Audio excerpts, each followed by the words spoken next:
Well, thanks very much to all of you for coming along tonight, and I hope I can share with you some of the excitement of a visit to one of the world's greatest light railways, the Darjeeling Himalayan Railway. And by the way, that is the pronunciation. We say Himalayan, but the locals call it Himalayan. Today, the line is a passenger-only line, although historically they did run freight trains as well until about 1983, when road transport took over with its accompanying disastrous carbon footprint. Anyway, we can't talk either when we have a government that wants to reach zero emissions and also abandons the inland rail scheme, bequeathing us with a horde of semi-trailers pouring out pollution all the way from Parkes to Brisbane. Well, on to more pleasant things, and this is a close-up of the engine 779 Himalayan Bird, decorated for Diwali, the Hindu festival of light, one of the major events in the Hindu calendar. Now, the Darjeeling Himalayan Railway is arguably the most famous of India's mountain railways. India's narrow-gauge mountain railways all had their origin in the days of the Raj, when the colonials sought some relief from the heat, afforded of course by the hill stations. Naturally, this was not unique to India. European expatriates in other colonies and other countries did exactly the same thing, at places like Dalat in Vietnam and Lawang in East Java. And every time a fascinating railway was the byproduct.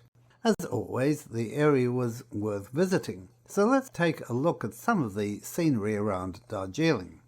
And the first thing that strikes you is the magnificent view of the Himalayas, and particularly the Kanchenjunga, the third highest mountain in the world, with an elevation of 28,169 feet, or 8,586 meters. It's located in the eastern Himalayas, along the border between Nepal and the Indian state of Sikkim. And the mountain is, by the way, sacred to the people of the area. And talking about people of the Darjeeling area, the one that's most famous, of course, is Sherpa Tenzing Norgay, who, along with Sir Edmund Hillary, were the first people to conquer Mount Everest. Now, if you've ever seen the movie Staying On with Trevor Howard and Celia Johnson, you'll recognize this scene, because the movie was shot in Darjeeling, centered around the Windermere Hotel, which got called Smith's Hotel in the movie. Darjeeling itself has some sights, ranging from totally inspired architecture to locally inspired road rollers. And I don't think anyone who's a road roller enthusiast would have seen anything like this before. Then you come around a corner and you're confronted by an English public school. I got out before I got caned. Something else you find in free places like Darjeeling and Nepal, this architecture doesn't look particularly Indian, nor do the people, and that's because they're not. This is a centre for Tibetan refugees. I mentioned that my 1996 visit here was in November, which was Diwali time. By the way, the date of Diwali varies from year to year. An Indian neighbour tells me that this year it's in November. And the Indians don't limit their Diwali decorations to steam engines. Everyone's selling floral garlands of marigolds and tuberoses, and also foil decorations, very similar to the ones we have at Christmas. Some of the scenery around Darjeeling. This is a place called Tiger Hill, to which every tourist is consigned at an ungodly hour in the morning to witness a sunrise. The sun does come up here like everywhere else, nothing particularly spectacular, but you occasionally see a faded postcard showing what it could look like with a few clouds. Nevertheless, once the sun has come up, you can get some very nice shots of the hill locations. A few kilometres back from Darjeeling along the railway is Goom, which is the highest point on the line, and the Santen Choling Buddhist monastery is a feature of the town, along with the obligatory prayer wheels.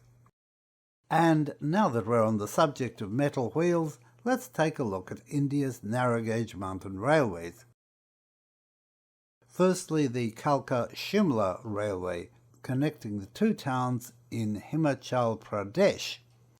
It's a 2-foot-6 gauge line which opened in 1903, 60 miles long and climbing 2,152 feet at Kalka to 6,087 feet at Shimla. Now, for people like me who went to school in the 50s and 60s, what was spelled Simla has had an H added to the spelling of its name since then. Quite common with Indian cities, they get different names like Calcutta becoming Kolkata and so on. On to the Kangra Valley Railway, another 2-foot-6 gauge line, 102 miles long, which runs from Pathankot in the Punjab to Jogindanagar in Himachal Pradesh. The highest point on this line is Aju Station at an elevation of 4,230 feet. The line has no fewer than 950 bridges. I'm not going to say anything more about the Darjeeling Himalayan Railway because, of course, it's the subject of our presentation tonight.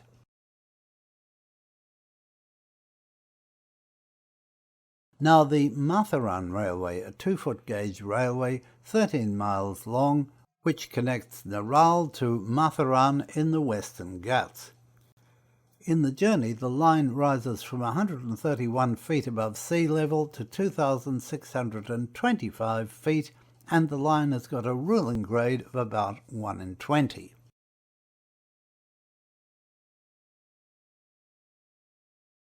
Finally, to the metre-gauge Nilgiri Mountain Railway in Tamil Nadu. The 17-mile-long Abd Rack section connecting Mettapalayam with Kannur is steam-worked with an upper adhesion section 11 miles long connecting Kannur to Ooty, and that is worked by diesels. Ooty has a much longer Indian name, but even the Indians are quite happy to call it Ooty, so I think that'll do for us tonight. And while we're in a general mode, let's take a look at the current steam situation in these lines. Firstly, the really good news, the Nilgiri Mountain Railway is 100% steam-worked on the rack section between Mettapalayam and Kannur.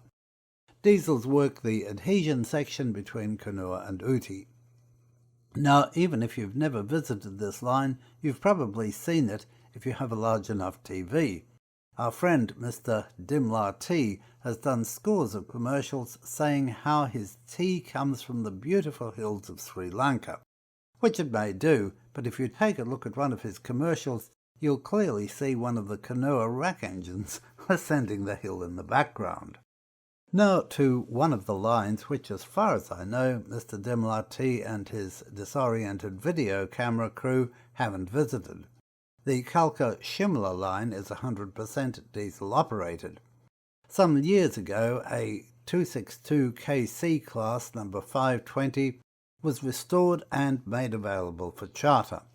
Several enthusiast trips were run, but more recently a group from the Festiniog Railway tried to charter the engine and were told no way Jose.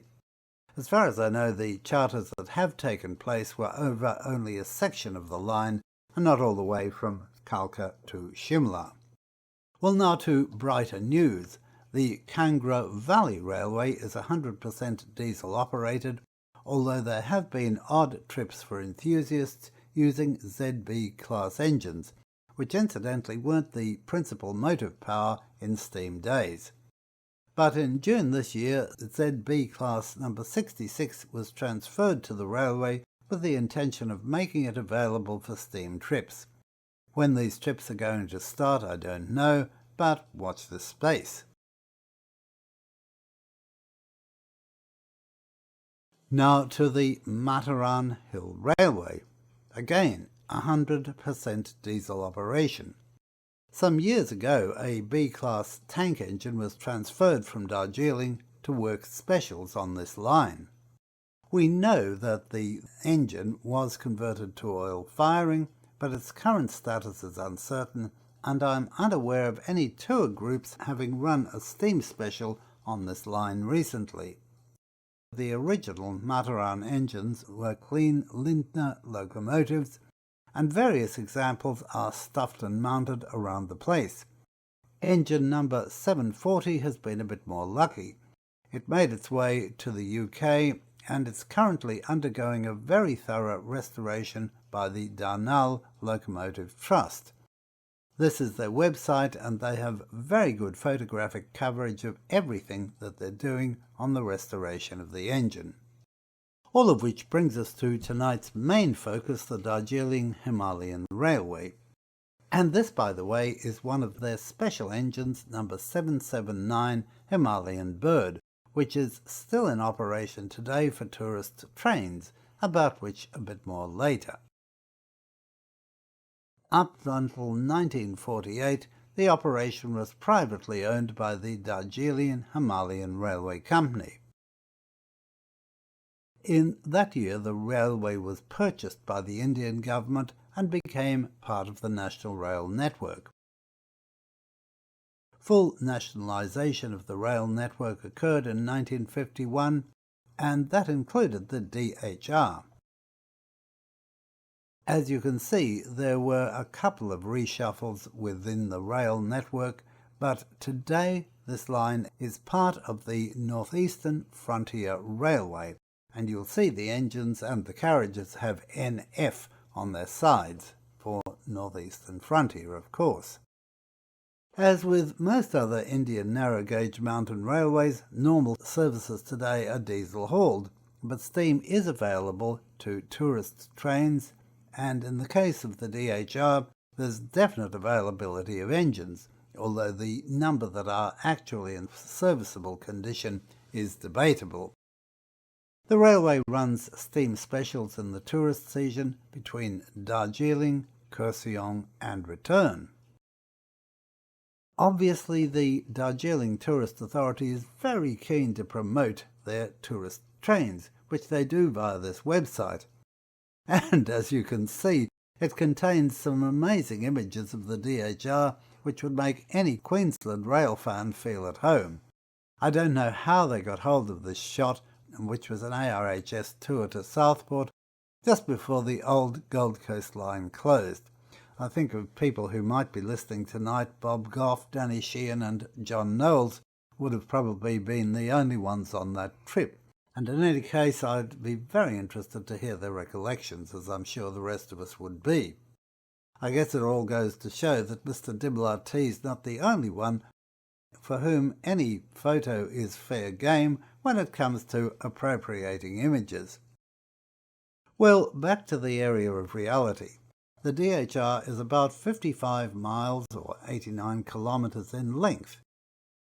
It runs from New Jalpaiguri to Darjeeling, climbing about 6,870 feet, that's about 2,094 meters in the process. Unlike the Nilgiri Hills Railway, it achieves this entirely by adhesion, using loops and zigzags, or reverses, switchbacks, whatever you want to call them, to gain altitude.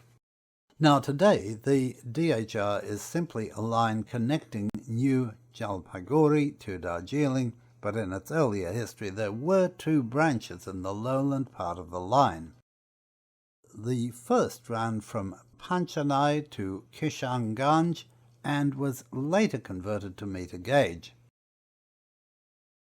The second connected Siliguri with Kalimpong Road, but the line was never rebuilt following flood damage in the mid-20th century.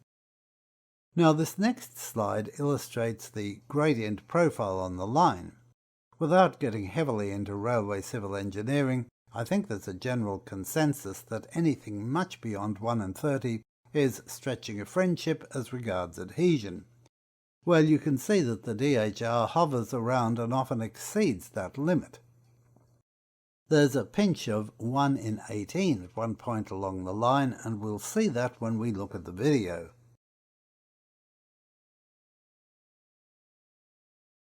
Just for comparison, the Nilgiri Hills Rack Railway has a steepest grade of 1 in 23.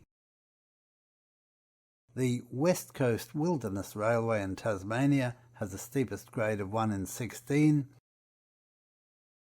The Brienz-Rothornbahn in Switzerland is 1 in 4, or 1 in 2.08 if you go to Mount Pilatus. And for our Kiwi friends, your Rumataka Incline, which was worked by Fell engines, had a steepest grade of 1 in 15. So I think you'd say that in the vernacular, the DHR punches well above its own weight. So what did they do before they had a railway? Originally there was the so-called Hill Cart Road, basically a bush track worked by oxen. It was Mr. Franklin Prestige of the East Bengal Railway Company who in 1879 came up with a proposal to build a narrow gauge line to Darjeeling. The government gave their blessing, the line being constructed by a private company which basically built the line along the route of the old Hill Cart Road. In March 1880, the line had reached Tindaria. By December that year, the line had reached Kurseong, and by July of the next year, the line was open to its ultimate destination. Now, we spoke just a minute ago about the limits for an adhesion railway. The builders of the original DHR were more or less aware of these and set themselves a ceiling of 1 in 25. But of course, by following the route of the Hill Cart Road, there were many exceedances. Far too many, in fact, for the railway to work in anything like a satisfactory manner. So the coming years saw a considerable amount of activity in terms of easing the grades. These involved the construction of deviations, zigzags and loops. Let's take a look at one of the zigzags in operation.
Today there are 6 zigzags on the line, and these are identified by Zs, which will appear on the map as we go through the list. There's number 1, which replaces loop number 2.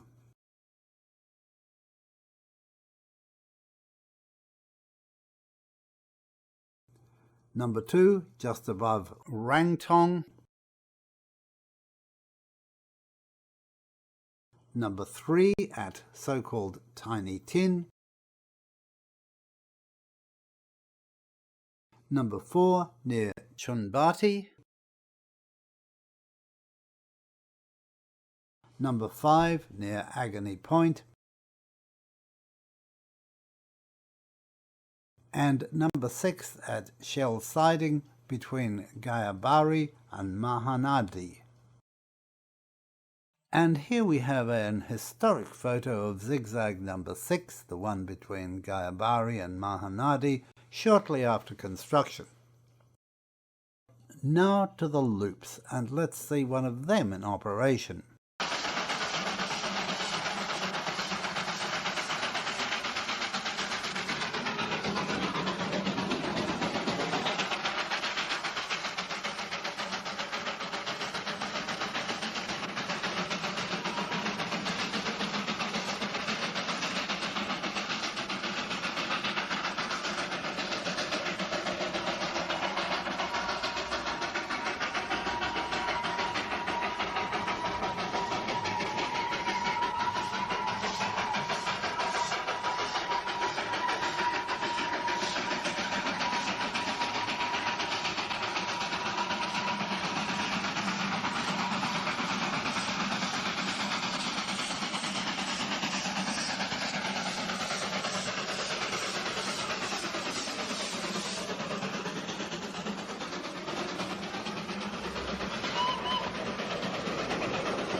So where are or were these loops? Now they're going to appear as a squiggle on the map as we go through the list. Loop number 1 is above Sukna. It was removed after flood damage in 1991 and replaced with a deviation. Loop number 2 is just above Rangtong. It was removed after flood damage in 1991 and replaced with a zigzag. Loop number 3 at Chunbati.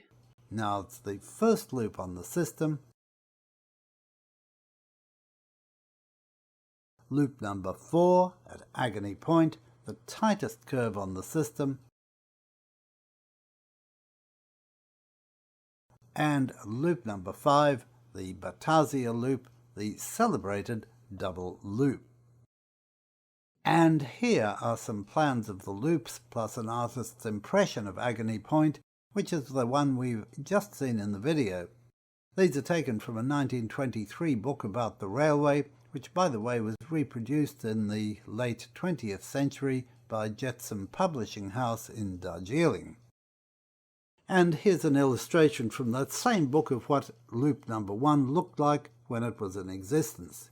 Now it's a curious thing about the Darjeeling Himalayan Railway parlance that the loops still retain their original names, even though, as we've seen, loops 1 and 2 are no longer in existence.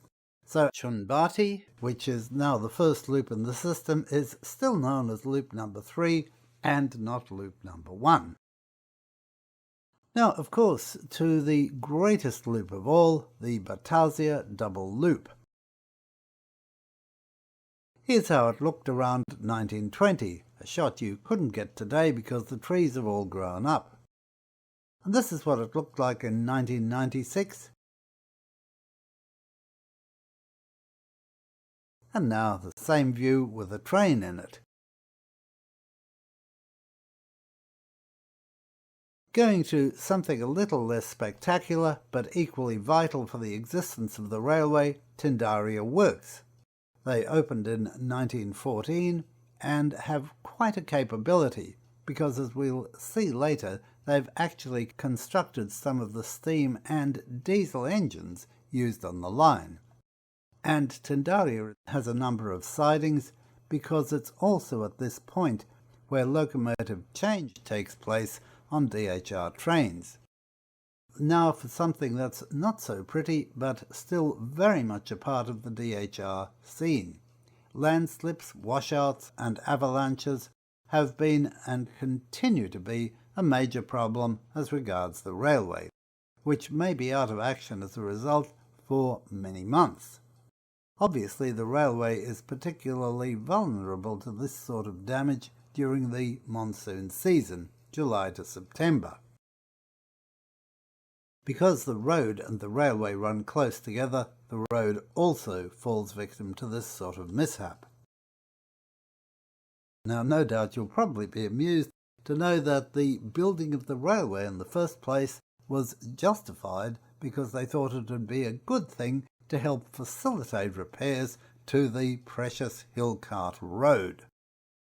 Okay, fixes for this sort of damage range from simple cleanup, if they're very lucky, to construction of deviations and major track realignment. And that's what's happened here as a result of a major landslip at Tendaria in 2010. To all this, we have to add the effects of climate change, realizing that one of the IPCC's major predictions of climate change is increased intensity of extreme weather events. And that's not just some sort of hypothesis. Climate change is already destabilizing Darjeeling's monsoon season, bringing erratic, high-intensity downpours that trigger severe landslides. Now to the motive power situation, and this is a rather typical DHR view taken at Kurseong Station with the familiar B-class 040 saddle tank, which was for so many years the standard workhorse of the line. But familiar and all as they may be, the B-class were not the only engines on the line. The first engines were 8 040Ts built by Sharp Stewart. They carried DHR road numbers 1 to 8. Now, details about these engines are sketchy and conflicting as well. Nothing can be verified because they were all scrapped long ago. If, like the B-class, they had a boiler pressure of 140 psi, they would have had a tractive effort of 4,449 pounds. As such, you'd think they would have been able to pull more than the 7 tons at which we know they were rated. But at the same time, we have to remember that they were running over what we might call the raw DHR, in other words, the one that ran right along the Hillcart Road, and had some very steep gradients. Whatever, the railway soon realised that these engines, which might have been constructed for the building of the line and only pressed into service to get the show on the road, were not up to the task. And that led to the acquisition of what became known as the A-class. 8 were obtained from various builders between 1881 and 1883. They were 040 well tanks, and here are their vital statistics.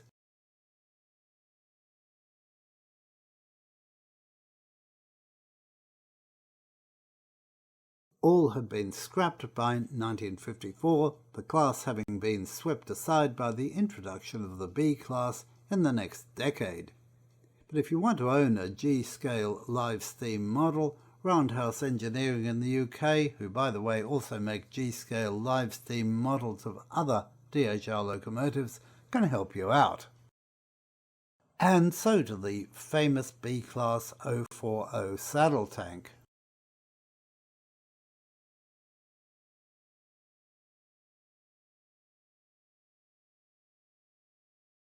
Here's an outline drawing of one of the engines. If you want something a bit more detailed, the Darjeeling Himalayan Railway Society in the UK sells detailed plans for about $35 Australian. Now, the design of these engines is somewhat unusual, with a coal bunker located on top of the boiler, and this leads to some very interesting working, with all the same Darjeeling ingenuity as we saw in that road roller earlier on. In the coal bunker we find the character whom I've designated the bunker man. He breaks up the coal into small pieces, then he passes it down an internal chute which goes through the fireman's cab window.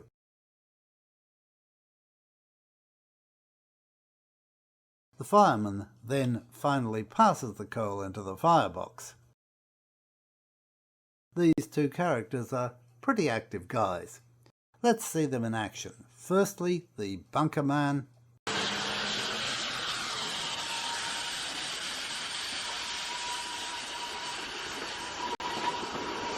and now the firemen.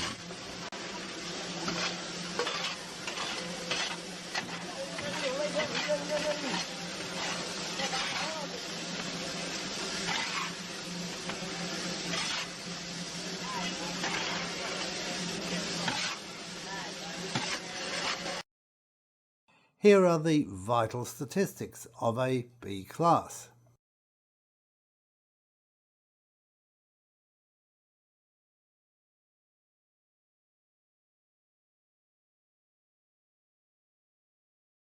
In the days when the DHR was privately owned, the B class was simply numbered sequentially, following on from number 16 of the original A class.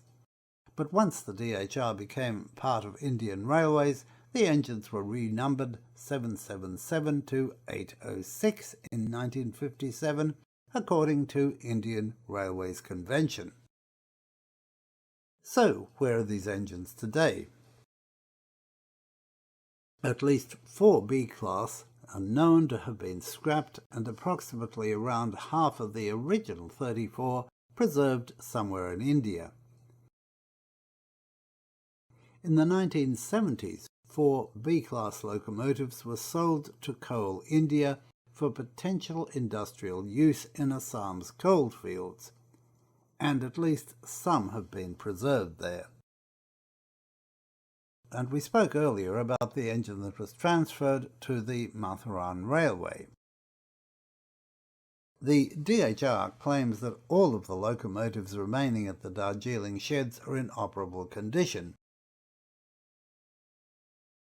Now, a report from May this year lists these as number 786, number 791, number 779 Himalayan Bird, number 804, number 782 Mountaineer, and number 795 Bronco.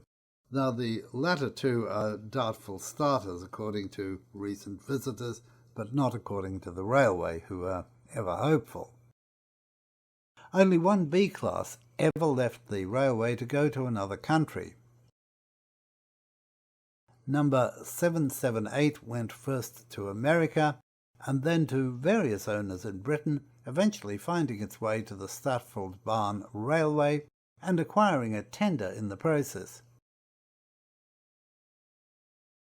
Currently it's receiving a major overhaul and a new boiler is being fabricated by the Festiniog Railway. I think this title says it all. There had long been an imperative to achieve oil firing on the Darjeeling Himalayan Railway, sending the bunkerman down to their equivalent of Centrelink in the process.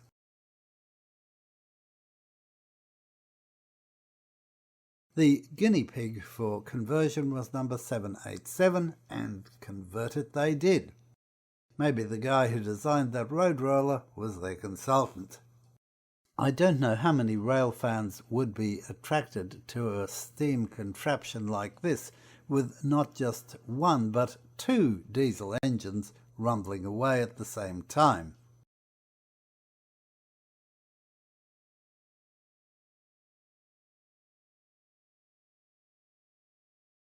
Well, it's probably no surprise to you that the result was a dismal failure. The 2 sandmen in particular look more than a bit stressed, as does the fireman. This ended up being the end of the road for 787. I'm not the only person to say this, but they would have been well advised to go to DLM in Switzerland.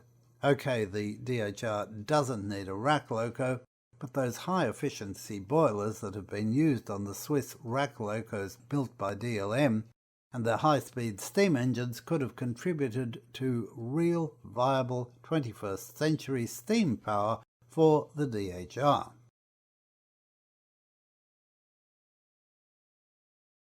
Well, you may think you've seen it all after that Emmet creation that befell number 787.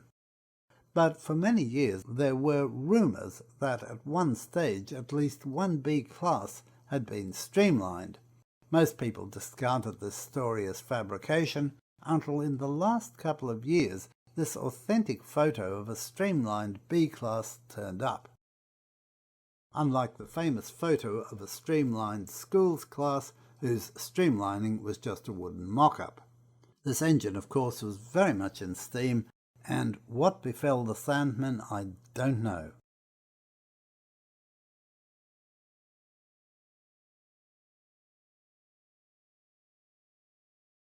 And we're still not at the end of the DHR's locomotive list. A pair of Pacifics was built by North British for the Siliguri-Kishanganj branch. Needless to say, they were never employed on the line to Darjeeling.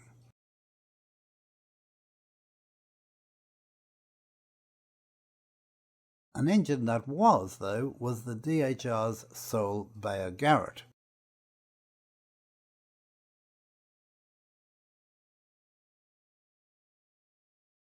The thinking was that this would be equivalent to 2 Class B locomotives, but the engine didn't live up to expectations. Very likely the traditional problem of Garretts on very stiff grades, such as those of the DHR, had something to do with this, water siphoning from the front tank to the rear and causing the front engine unit to slip.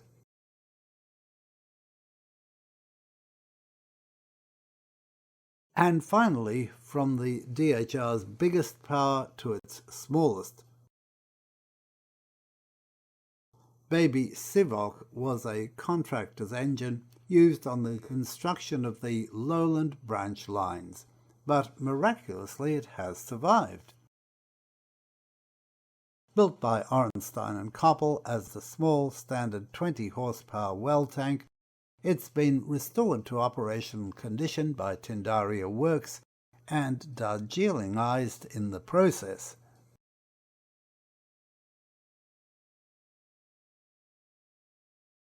And so to the internal combustion era, which didn't begin with the arrival of the first diesel locomotives. Attempts were made decades before to develop a rail car for the line, but this was a failure.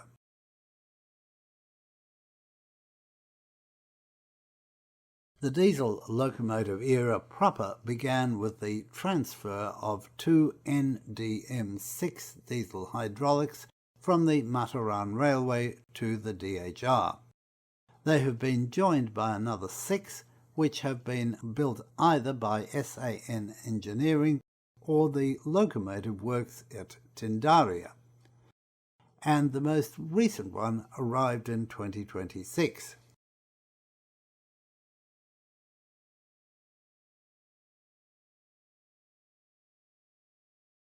I don't want to go too deeply into the details of the passenger rolling stock.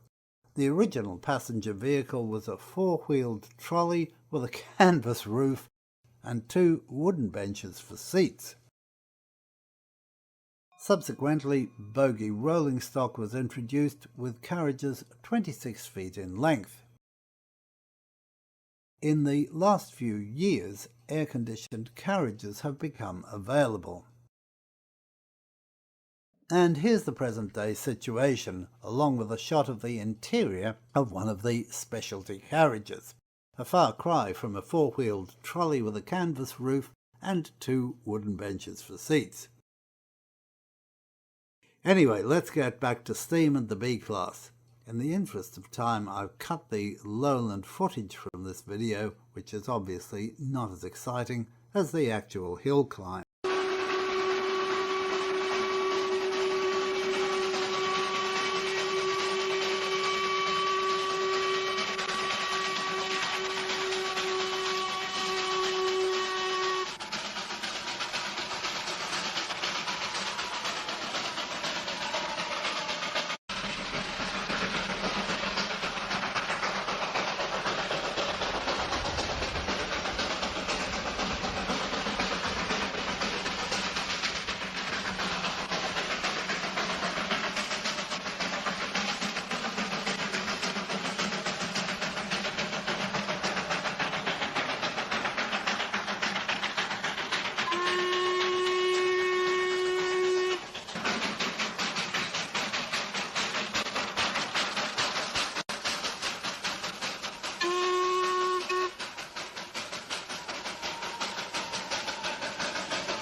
Well, after a day chasing that down train that goes up more than most others, I was in Darjeeling on Diwali night, and the Indians celebrate Diwali always with these clay oil lamps.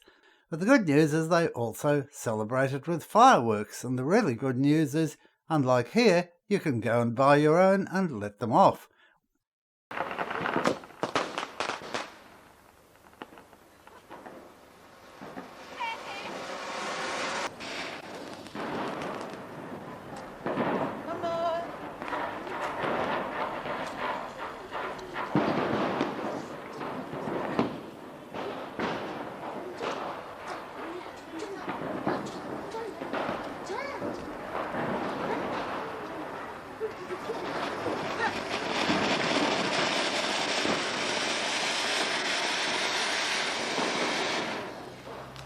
Well, next morning, back to the railway.